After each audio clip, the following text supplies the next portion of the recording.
কাউন্সিলরের সই জাল করে একের পর এক ভুয়ো নথি। সোনারপুরে পুলিশের জালে এক অভিযুক্ত। জালিয়াতি চক্রের মাথাদের ধরার দাবি তৃণমূল কাউন্সিলরের। পাল্টা আবার শাসক শিবিরের কাউন্সিলরকেই কাঠগড়ায় তুলছেন বিরোধীরা। কাউন্সিলরের নাম দেওয়া প্যাডে কাউন্সিলরের সই, কিন্তু কোনোটাই আসল নয়। তা সত্ত্বেও এই প্যাড ও সইয়ের ভিত্তিতে তৈরি হয়েছে রেশন কার্ড, জাতির শংসাপত্রের মতো একের পর এক নথি। রাজপুর সোনারপুর পুরসভার ৩ নম্বর ওয়ার্ডের কাউন্সিলর জয়ন্ত সেনগুপ্তের সই জাল করে ভুয়ো নথি তৈরির অভিযোগে একজনকে গ্রেফতার করেছে পুলিশ। ধৃত প্রশান্ত নাথ সোনারপুরের ঢালুয়া নবপল্লীর বাসিন্দা। পুলিশ সূত্রে খবর, নথিপত্র তৈরির আড়ালে জাল সার্টিফিকেট তৈরির কারখানা গড়ে তোলে অভিযুক্ত। তৈরি হতে থাকে একের পর এক নকল কাগজ।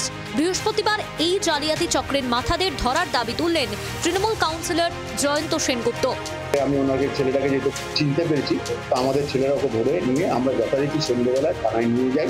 তো আমি নিজে একটা এফআইআর করে ওকে থানাতে পুলিশের হাতে দিয়ে পুলিশকে বলে দিই যাতে এই ধরনের ছেলেদের বিরুদ্ধে তদন্ত করে যে কারাগারের মাথা আছে কি কারাগারের পর্যন্ত তদন্ত করে যাওয়া আসে। পাল্টা শাসক শিবিরের কাউন্সিলরকে কাঠগড়ায় তুললেন বিরোধীরা। পশ্চিমবঙ্গে চুরি হবে, জালিয়াতি হবে, পুকুর ভরাট হবে, আর তৃণমূলের কাউন্সিলর নেতারা জড়িত থাকবে না, এটা প্রায় অসম্ভব।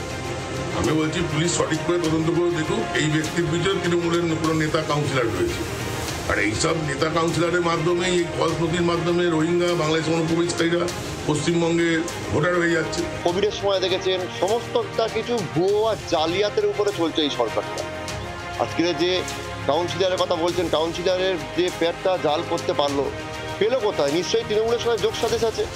না থাকলে তো সে কাউন্সিলরের প্যাড এত সহজে পাওয়া যায় না। তো এদিন ধৃতকে বারুইপুর মহকুমা আদালতে তোলা হলে পুলিশ হেফাজতের নির্দেশ দেন বিচারক। জালিয়াতি চক্রে আর কারা জড়িত, কোথা থেকে নকল ফর্ম সিল আসতো তা খতিয়ে দেখছে নরেন্দ্রপুর থানার পুলিশ। তথাগত চক্রবর্তীর রিপোর্ট, জি24 ঘন্টা।